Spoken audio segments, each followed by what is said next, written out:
الانجاز نادي الكرامة السوري كان بموسم دوري ابطال اسيا، كان موسم 2006.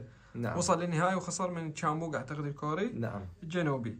اذكر 5 لاعبين من قائمة الكرامة بهذا الموسم.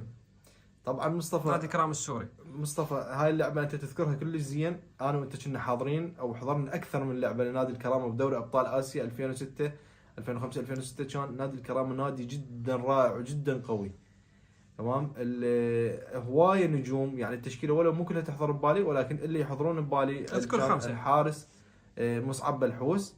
عندنا كان اياد مندو، كان مهاجم اظن. يمكن كان عاطف جنياد موجود. كان عندهم جهاد الحسين.